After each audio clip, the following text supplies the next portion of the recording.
इसी प्रकार हमारे हृदय रूपी पात्र में यदि पहले से विकारों की खटाई मौजूद है तो यह ज्ञान अमृत भी वहां जाकर फट जाएगा।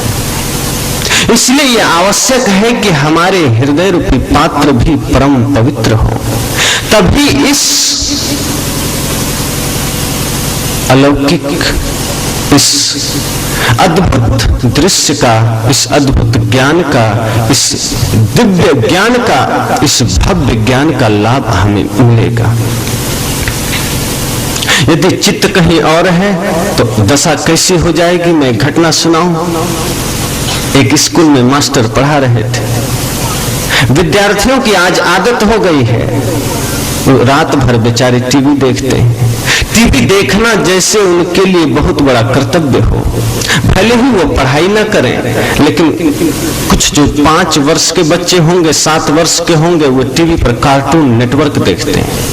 थोड़ा उससे बड़ा हो गया बच्चा तो फिल्म देखेंगे। पढ़ाई उसके लिए उतना महत्वपूर्ण नहीं है जितना कि उसके लिए चैनल महत्वपूर्ण हो जाता है। और ऐसे बच्चे जब रात भर टीवी देखकर स्कूल जाते हैं तो जानते हैं क्या दशा होती है। स्कूल में शिक्षक पढ़ाते हैं और बच्चे सोते हैं। एक बार ऐसे ही एक स्कूल में एक शिक्षक पढ़ा रहे थे। एक लड़का पीछे बैठा था। शिक्षक अपनी पढ़ाई शुरू किए। कक्षा में बहुत सारे बच्चे बैठे थे और लगभग सबकी हालत वही थी, लेकिन उसमें से एक बच्चा ज्यादा नशे में था, क्योंकि वो रात में चैनल और फिल्में देखकर आया था। उसे नींद आ रही थी। शिक्षक पढ़ा रहे थे, बच्चों दिल्ली में कुतुब मीनार है। तभी नजर पड़ गई सबसे पीछे के बच्चे पर। देखा वो सो रहा है, झपकी लिया। तुरंत शिक्षक ने कहा खड़े हो जाओ। कहा जी सर। उसे आश्चर्य में आंख खोला। कहा मैं क्या पढ़ा रहा था, तुमने सुना? कहा जी बिल्कुल मैं सुना हूं। कहा तुम सो रहे थे? कोई भी आदमी नहीं कहेगा कि मैं सो रहा था। सोया हुआ आदमी सभी कहेगा नहीं मैं तो जगा हुआ था। उसने भी वही कहा मैं बिल्कुल नहीं सो रहा था, मैं तो जगा था, मैं सुन रहा था। आप क्या पढ़ा रहे थे? शिक्षक ने कहा तो बताओ मैं क्या पढ़ा रहा था। शिक्षक पढ़ा रहे थे दिल्ली में कुतुब मीनार है। वो बच्चा कहता है सर आप पढ़ा रहे थे दिल्ली में कुत्ता बीमार है। सब बच्चे हंसने लगे। शिक्षक अपना सिर ठोक लिए। कहा आगे से सोया तो तुम्हें छड़ी पड़ेगी। फिर शिक्षक पढ़ाना शुरू कर दी। फिर पढ़ाई शुरू हो गई। इसी दौरान शिक्षक ने फिर एक बात कही, बच्चों भारत की राजधानी दिल्ली है। फिर नजर पड़ गई उसी बच्चे पर। देखा फिर उसने झपकी मारा। कहा रामू तुम फिर सो रहा है? कहा नहीं सर मैं जगा हूं। कहा इस बार बताओ मैं क्या पढ़ा रहा था? शिक्षक पढ़ा रहे थे भारत की राजधानी दिल्ली है। वो उठता है, सुन नहीं पाया था, थोड़ी थोड़ी आवाज उसके कानों में गई थी, लेकिन समझ नहीं पाया था कि क्या पढ़ा रहे थे। उसने कहा सर आप पढ़ा रहे थे भारत की महारानी दिल्ली है। और ऐसे ही जीवन भर वो करता रहा। स्कूल में मौजूद होता था, लेकिन स्कूल की कोई पढ़ाई उसे नसीब ना हो सकी जीवन भर। ये भी एक स्कूल है। यदि यहाँ हम भी उसी नशे में बैठे होंगे तो ये सत्संग हमें नसीब ना हो पाएगा। ये सत्संग में बैठना बेकार हो जाएगा। ये सत्संग जागृत स्थल है। यहाँ जागना होता है, यहाँ जाग कर बैठना होता है। यहाँ ऐसा नहीं है कि आप पवित्र होकर ही आए। पवित्र हो गए तो यहाँ आने की जरूरत नहीं है। एक बार एक आदमी ने कहा था,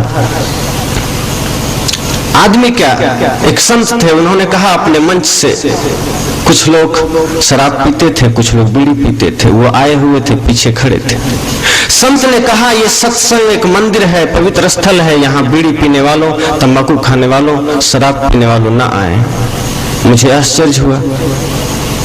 ये सत्संग पवित्र स्थल है मैं मानता हूं, लेकिन यहाँ बीड़ी पीने वाले ना आएंगे, यहाँ शराब पीने वाले ना आएंगे, तो यहाँ अच्छे व्यक्ति की जरूरत क्या है? कोई अस्पताल हो, उसमें लिख दे यहाँ रोगी आए ही ना, यहाँ स्वस्थ व्यक्ति आए, तो अस्पताल में स्वस्थ व्यक्ति का क्या काम है? कोई विद्यालय है, वहां लिख दे यहाँ अनपढ़ लोग ना आए, यहाँ पढ़े लिखे लोग ही आए। विद्यालय तो होता ही है पढ़ने के लिए, वहां जाकर ही तो पढ़ा जाता है। अस्पताल ही तो है जहां स्वास्थ्य लाभ मिलता है, और सत्संग ही तो है जहां पवित्र होना पड़ता है। हम लोग तो कहते हैं हमारा सत्संग कोई मंदिर नहीं, हमारा सत्संग तो गंगा नदी है, जहां गंदे आते हैं और पवित्र होकर जाते हैं, जहां बुराइयों में लिपटे आते हैं और अच्छाइयों से सज कर जाते हैं। ये स्थल है ये सत्संग। तो सत्संग में तो जागना होता है, यही तो जागने की शिक्षा हमें मिलती है। और जब हमारे जीवन में जागरण आ जाता है, जब हमारी आंखें खुल जाती हैं, तब समझ में आता है कि हमें कैसे संस्कार पैदा करने हैं। तब हमारे जीवन में ये अनुभूति आ जाती है कि हमें कैसे माहौल बनाने हैं ताकि हमारे बच्चे भी सही बने। मैंने कल कहा था, अभी हमें इतना मालूम नहीं कि हम घर के वातावरण कैसे बनाएं। अभी घरों के दरवाजे पर हम फिल्म अभिनेता और अभिनेत्री की फोटो लगाते हैं। अभी हमारे घरों में फिल्मों के चैनल चलते हैं। पहले का समय था जब बच्चे का जन्म होता था तो पहले से ही कथा का आयोजन होता था। जब माताओं के सामने संत आकर कथा कहते थे और उस कथा के दौरान उस कथा के आवाज सुनते सुनते बच्चों का जन्म होता था और वही बच्चे बड़े ही देशभक्त होते थे। और जिस घर में ऐसा नहीं होता था वहां नालायक बच्चे पैदा होते थे। लेकिन आज की हालत बहुत बिगड़ गई है। आज तो बच्चे का जन्म होता है वहां जहां टीवी चलती है अस्पताल में, और उस टीवी में आस्था चैनल नहीं चलता है, उस टीवी में संस्कार चैनल नहीं चलता है, वहां तो फिल्मों के चैनल चलते हैं। वहां तो हत्या और लूट मार के सीधा प्रसारण चलता है। बच्चे जन्म लेते हैं और सीधा हत्या के सीन देख रहे हैं। बच्चे का जन्म हो रहा है और सीधे बलात्कार के सीन देख रहे हैं। ऐसे माहौल में पैदा होने वाले बच्चे से क्या उम्मीद आप कर सकते हैं कि वो देशभक्त बनेंगे? ये हम सबको सोचना चाहिए, लेकिन हम लोग सोचते नहीं हैं। हम लोग और बुद्धि लगाते हैं अपने बच्चों के पीछे कि कैसे और ये बिगड़ जाएं। हम बहाने बनाते हैं अपने बच्चों के सामने। जैसे एक बार एक आदमी ऑफिस से घर लौटा, बड़ा थका मांदा था बेचारा। ऑफिस में मैनेजरों की डांट सुनी होगी उसने, बड़ा थका मांदा था। घर वापस आया और कमरे में सो गया। उसका छोटा सा बच्चा था। खिड़की से उसने देखा कि दूर से उसका मित्र चला आ रहा है जो कि थोड़ा दिमाग खाऊ था। अंदर से देखा कि दिमाग खाऊ मित्र चला आ रहा है, ये बकवास करेगा। उसने अपने बेटे से कहा, बेटा जाओ दरवाजे पर और उससे कह देना कि पापा घर पर नहीं है। वो मित्र आ गए दरवाजे पर। ये बच्चा बाहर खड़ा था, पहले से इंतजार कर रहा था। जैसे ही उसका मित्र आया, बच्चे ने कहा, अंकल पापा घर पर नहीं है। उसके मित्र ने पूछा, कहाँ गए हैं? कहा पूछ कर आता हूं। क्योंकि उसे इतना ही सिखाया गया था कि कहो घर पर नहीं है, आगे उसे मालूम नहीं था कि क्या कहना है, इसलिए उसने साफ कह दिया पूछ कर आता हूं। बेचारे पकड़े गए। छोटी छोटी बात अगर हम ख्याल ना करेंगे वही हमारे बच्चे के लिए समस्या बन जाएगी। एक बाप ने तो और गजब कर दिया। उसका बच्चा स्कूल गया। देखिए हम कैसे संस्कार बिगाड़ते हैं अपने बच्चों के। छोटी छोटी बातों पर हम ध्यान नहीं देते। हमें तो लगता है कि बहुत बड़ी गलती ही हमारे बच्चों के लिए खतरनाक होती है। हमारी छोटी सी भूल हमारे बच्चे के लिए बहुत खतरनाक हो जाती है। एक बाप कैसे बिगाड़ता है अपने बच्चे को। उसका छोटा सा बच्चा था, 6-7 वर्ष का, स्कूल गया। स्कूल में जानते हैं बहुत तरह की पढ़ाई होती है, वहां शिक्षक पढ़ाए। और आश्चर्य की बात यह है कि कोई भी आदमी, उसे ज्ञान की बात याद नहीं रहती, लेकिन अगर उल्टे पुल्टे शब्द सुन लिए हो तो वो हमेशा दिमाग में बैठ जाता है। वो छोटा सा बच्चा था, रोज पढ़ाई सुनता था, लेकिन पढ़ाई के शब्द भूल जाता था। लेकिन उस दिन वो स्कूल में सुन लिया शराब, हुक्का, उल्लू के पट्टा और रंडी, ये 4 शब्द उसने सुने स्कूल में। वो चारों याद हो गए उसे, लेकिन अर्थ तो जानता नहीं था, उसे समस्या हो गई। उसके मन में ये प्रश्न खड़ा हो गया कि ये 4 शब्द का मतलब क्या होता है। वो घर आया, शिक्षक बताए नहीं थे। आते ही वो अपना बस्ता रखा और कहा, पिताजी मैं स्कूल से 4 नया शब्द सीखा हूं, आप उसका अर्थ बताएं। कहा, बेटा क्या है नए शब्द? कहा, पहला है उल्लू का पट्टा, दूसरा है हुक्का, तीसरा है दारू और चौथा है रंडी। बाप तो घबरा गया। उसने सोचा ये चारों तो बड़े खतरनाक शब्द हैं, एक का भी अर्थ बता दिया, पता नहीं बच्चा बहक जाएगा। इसलिए सोचा इसका मैं उल्टा अर्थ बता देता हूं, ताकि अर्थ भी सुन लेगा और बहकेगा भी नहीं। बड़े आराम से बैठाया अपने बच्चे को और कहा, बेटा ठीक है मैं बताता हूं। उल्लू के पट्टे का मतलब होता है मेहमान, अतिथि, और हुक्का का मतलब होता है चाय, दारू का मतलब होता है कॉफी, और रंडी का मतलब होता है भिंडी। बड़े आराम से बच्चे को समझा दिया। बच्चे भी खुश हो गए, बाप भी खुश हो गए। बच्चे तो सोच लिए मैंने शब्दों के अर्थ जान लिए, और बाप ने सोचा मैं अपने बच्चे को बचा लिया डूबने से। बाप चला गया। एक दिन घटना घट गई, और घटना क्या, बड़ी दुर्घटना घट गई। बेचारा बच्चा घर में बैठा था, उसी समय उसके पिता के दोस्त बाहर से आ गए। अब जैसे ही दरवाजे पर आए, ये बच्चा घर में बैठा था, देखा, बस तुरंत उसे याद आया अपने नए शब्द। उसने सोचा आज नए शब्द प्रयोग करने का समय आ गया है। देख रहे हैं सामने से कोई चले आ रहे हैं, कहता है आइए उल्लू के पट्टे आइए, आपका स्वागत है। बेचारे मेहमान के माथा चकरा गया। उन्होंने सोचा ये बच्चा कल तक अंकल कहकर बुलाता था, आज ये उल्लू का पट्टा कहता है, आखिर कारण क्या है? तब तक वो बच्चा कहता है आइए उल्लू के पट्टे, आप शराब पिएंगे कि हुक्का? उसका तो दिमाग और भी चकरा गया। बड़े वैष्णव परिवार है ये, चाय मुश्किल से चलती है और ये दारू और हुक्के की बात करता है। उसका तो थोड़ा माथा ठनका, लेकिन सोचा छोटा सा बच्चा है। उसने कहा अरे मूर्ख क्या बकता है, तुम्हारे पापा कहाँ गए? उसने आवाज दी अपने घर में अपने माँ को, माँ एक उल्लू का पट्टा आया है।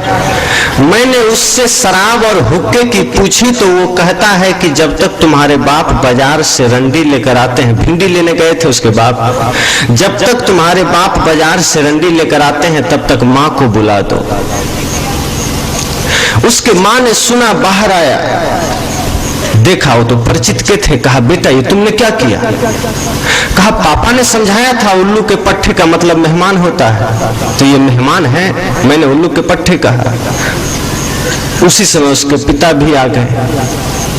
उसके पिता आ गए, कहे क्या लेने गए थे तुम बाजार? रंडी? कहा नहीं मैं तो भिंडी खरीदने गया था जी। कहा तुम्हारे बेटे ने तो कह रहा था रंडी खरीदने गए थे।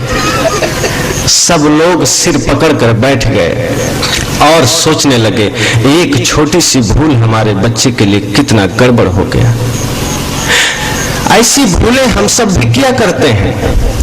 कोई भी भूल आपके और आपके परिवार के लिए बड़े ही खतरनाक हो सकते हैं। आप सोचते हैं कि मैं छोटी छोटी बात जो कि छिपा रहा हूं वो कभी खुलेगा नहीं, ये आप गलत सोचते हैं। हम जितना छिपाने की कोशिश करते हैं उतनी भूल उजागर होती है। हम जितना दबाने की कोशिश करते हैं उतना बाहर आता है। हम ये भूल ही जाते हैं कि क्रिया की प्रतिक्रिया होती है। आप किसी स्प्रिंग को दबाइए, जितना जोर से दबाएंगे वो उतना फेंकता है। किसी बॉल को दीवार में मारिए, जितनी गति से आप मारेंगे उतनी गति से वो वापस आता है। लेकिन हम ये ख्याल ही भूल जाते हैं। हम तो छोटी छोटी भूल को भी दबाए जाते हैं, और एक दिन दबाते दबाते वो इतनी बड़ी भूल बन जाती है कि या तो हंसी के पात्र हो जाते हैं या फिर इज्जत मिट्टी में मिल जाती है। ऐसा ना हो। हम अपने जीवन की छोटी छोटी भूल को भी ध्यान रखें, हम अपने जीवन की छोटी छोटी बुराई को भी ध्यान रखें और कोशिश करें कि हमारे जीवन में छोटी सी भूल भी खत्म हो जाए। हम कोशिश करें कि हमारे परिवार की छोटी सी गलती भी सबके सामने आए ताकि वो ठीक हो सके। और जगह छिपाते हैं तो चल जाता है। अपनी जीवन की बुराई यदि संतों के पास छिपाते हैं तो समझना आप अपने जीवन के साथ दुर्व्यवहार कर रहे हैं। कोई रोगी आदमी डॉक्टर के पास जाए और अपना रोग छिपा ले तो जानते हैं वो अपने जीवन के साथ क्या कर रहा है? दुश्मनी कर रहा है। डॉक्टर के पास आप जाते हैं, आपको अपना पूरा रोग बताना चाहिए और शरीर का जो अंग खराब हो गया डॉक्टर उसे काट कर निकाल देगा। डॉक्टर के पास चाकू है, कैंची है और आप घबरा जाएं कि ये कैंची ये चाकू, चोर के पास वही कैंची और चाकू हो तो घबराना ठीक है, लेकिन डॉक्टर के पास अगर चाकू और कैंची और आप घबरा जाएं तो समझिए कि आपके जो अंग खराब हो चुके हैं, आपके शरीर में जो घाव बन चुके हैं वो और गहरे हो सकते हैं। समर्पित कर दीजिए वहां खुद को बिछा दीजिए, कोई भागने की कोशिश ना हो। और जो भागता है, जो अकड़ता है, उसे यमराज जल्दी पकड़ता है, इसलिए भागने की कोशिश ना हो। संत के पास जाएं, संत के दरबार में जाएं, बिल्कुल खाली होकर जाएं और अपना सारा कुछ खोल कर रख दें ताकि हमारा जीवन शुद्ध हो सके। वही तो एक स्थल है जहां जीवन की बुराइयां खत्म होती है। हम घबरा जाते हैं। आपने देखा होगा मछुआरों को, वो जाल डालता है तालाब में। तालाब में जब जाल डालता है तो वहां जो मछलियां होती है, कुछ मछलियां बहुत चालाक होती है। आदमी भी चालाक होता है, बड़े चालाक होते हैं आदमी, मछलियां भी कम नहीं होती। तो कुछ मछलियां सोचती है कि जाल डाल चुका है मछुआरा, किसी दूसरे को बताने में जो हम अपना समय गवाएंगे, अच्छा है चुपचाप भाग लें। और वो मछलियां भागने की कोशिश करती है, लेकिन जो पहले भागती है वो सबसे पहले फंस जाती है, क्योंकि वो भूल ही जाती है कि मछुआरा जो जाल डालता है वो दूर में डालता है। लेकिन कुछ मछलियां होती है जो उधर भागने के बजाय मछुआरे के पैर की ओर भागती, और जो मछलियां मछुआरे की पैर की ओर आ जाती है वो फंसती नहीं है, क्योंकि मछुआरा पैर के पास जाल डालता नहीं। जो संसार की ओर भागता है उसे मौत पकड़ लेती है, उसे यमराज पकड़ लेता है, और जो गुरु के चरण की ओर भागता है उसे मृत्यु से मुक्ति मिल जाती है, उसे अमरता मिल जाती है। इसलिए संतों ने कहा अगर भागना है तो गुरु के शरण की ओर भागिए। यदि जाना ही है, समर्पित ही होना है तो गुरु की ओर समर्पित होइए। लेकिन हम लोग समर्पित करते हैं, होते नहीं हैं। समर्पित करते हैं, होते नहीं हैं। चढ़ाते हैं, चढ़ते नहीं हैं। हम धन जाकर चढ़ा देंगे गुरु के चरण में, हम दौलत चढ़ा देंगे, दूध चढ़ा देंगे, घी, मट्ठे, मेवे सब कुछ चढ़ा देंगे,